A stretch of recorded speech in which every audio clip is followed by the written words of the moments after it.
Hello everyone, welcome back to an explore literature. इस video में हम यूनिट फर्स्ट का सेकंड पार्ट डिस्कस करने वाले हैं। अगर आपने फर्स्ट पार्ट नहीं देखा है तो प्लीज वॉच दैट फर्स्ट, तभी आपको सेकंड पार्ट समझ आएगा and you can relate to that. तो इस वीडियो में हम ये जो यूनिट 1 है that is literature in cinema का James Monaco the language of film science and syntax, इसको कंप्लीट कर देंगे। So you have to watch it carefully till the end. हमारा सबसे पहला टॉपिक आता है सिंटेक्स। तो जेम्स मोनेको बताते हैं कि फिल्म मेकिंग का एक अपना प्रोसेस होता है पर्टिकुलर, मतलब उसमें कुछ फंडामेंटल चॉइसेस हमें बनानी होती हैं, जहाँ पे हम कि कैसा शॉट रहेगा, किस तरीके से हम कैमरा एंगल रखेंगे। तो वो सारी चीज़ें हैं जो बहुत ही ज़्यादा मेजर रोल प्ले करती है, ताकि आप अपना जो मैसेज है, जो अपना एक लैंग्वेज सिस्टम है, उसको कम्युनिकेट कर सके अपने ऑडियंस तक।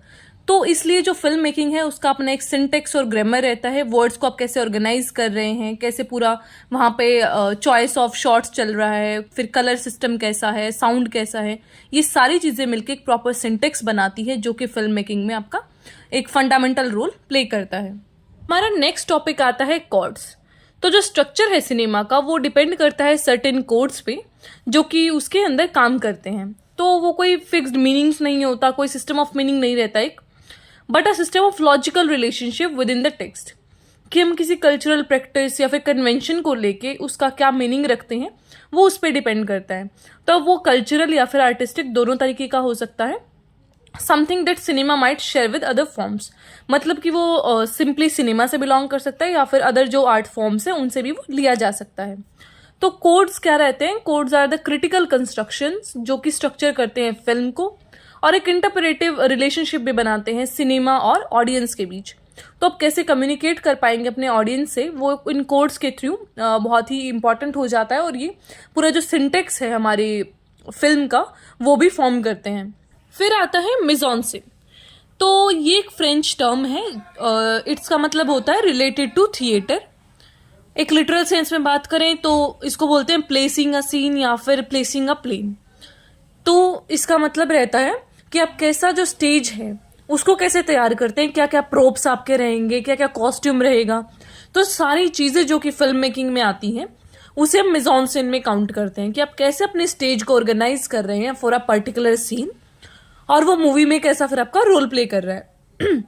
तो ये चीज़ें होती है मिज़-एन-सीन में। तो और नेक्स्ट आपका जो टर्म है मोन्टाज, उसमें क्या होता है जक्स्टापोजिशन ऑफ इमेजेस, कि आप अपनी इमेजेस को, क्योंकि आप ये तो होता नहीं कि पूरी मूवी को एकदम शूट कर लेते हैं, आप अलग अलग सीन्स को कैप्चर करते हैं, बाद में उनको ज्वाइन किया जाता है। तो जस्ट जिस तरीके से हम उनको अरेंज करते हैं that is called montage.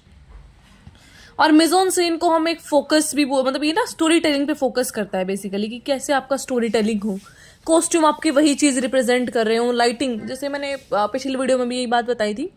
Latest से कि हमें एक सैड सीन दिखाना है तो आपका कॉस्ट्यूम भी उस तरीके का होना चाहिए, लाइटिंग भी और बैकग्राउंड म्यूजिक भी।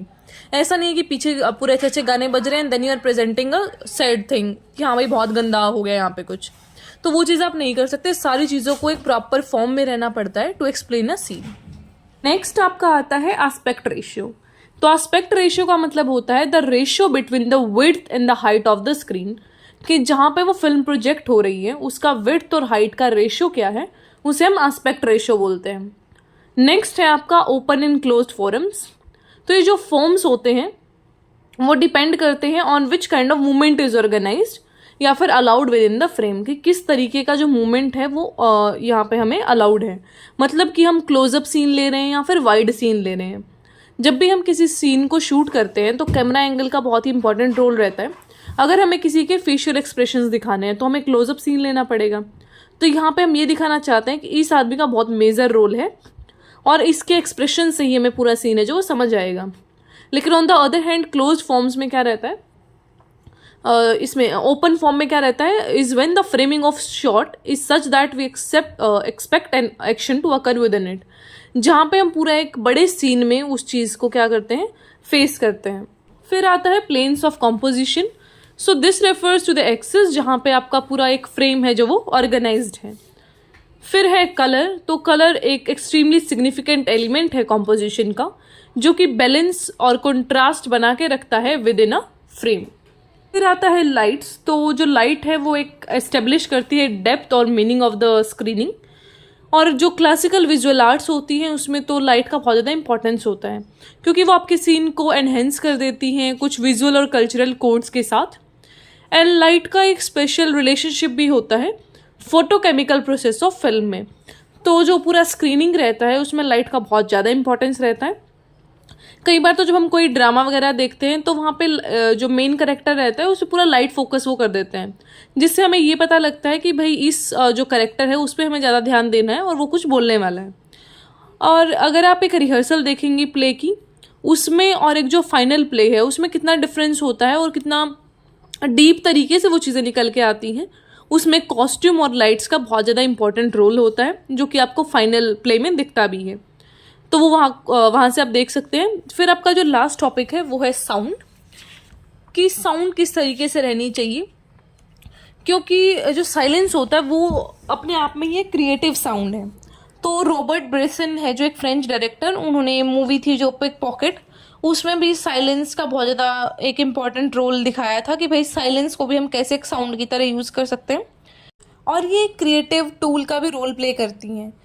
तो सिंक जो साउंड होती हैं या फिर कहीं हम सिंक्रोनाइज्ड जो साउंड्स होती हैं, वो पहले ऐसा कोई टेक्नोलॉजी नहीं था कि हम सिंक्रोनाइज्ड साउंड्स को यूज़ कर सकें, लेकिन अब वो चीज़ें अवेलेबल हैं। तो हम अभी मूवीज़ में देख भी सकते हैं कि कैसे जो बैकग्राउंड आवाज़ें हैं उनको यूज़ करके हम पूरे सीन का जो है वो एक मीनिंग और बहुत क्रिएटिव तरीके से हम उसको इस्टेब्लिश कर पाते हैं। तो sound play a very creative role in film making. अगर हम इसे एक सीन से या फिर मूवी से रिलेट करके थोड़ा साइट करें एग्जाम्पल्स, तो हम शोले मूवी का रेफरेंस ले सकते हैं इसमें, कि जब वो डाकू आता है तो ऐसा बैकग्राउंड में पहले बहुत साइलेंस रहता है, जिससे हमें ये पता लगता है कि भाई पहले यहाँ पे बहुत पीस है, सारी चीज़ें सही जा रही हैं। एक वो जो I can't remember their names अभी, तो वो औरत झूले पे झूल रही होती है, तो इस तरीके से हमें पता चलता है कि बच्चे खेल रहे हैं, पीछे का बैकग्राउंड बहुत सही है। तो वहाँ पे एक पीसफुल एनवायरनमेंट आपको इस्टेब्लिश करके दे दिया। लेकिन बाद में जब वो डाकू आता है तो बैकग्राउंड में जो नॉइसेस हैं आपकी, एक झूला टूटने की आवाज़, गोलियों की आवाज़, तो वो सारी जो चीज़ें हैं वो बहुत ही फेयरफुल सा एनवायरनमेंट कर रही हैं वहाँ पे कि कुछ तो बुरा होने वाला है। तो वो चीज़ें हैं जो वो साउंड से ही आपको पता चलती है कि भाई आपका बैकड्रॉप है जो वो क्या प्रेजेंट करना चाहता है। ठीक है, तो उस तरीके से ही हम पूरे सीन को फिर इस्टेब्लिश कर पाते हैं कि ये एक डाकू है, अब ये गोलियां बरसाएगा।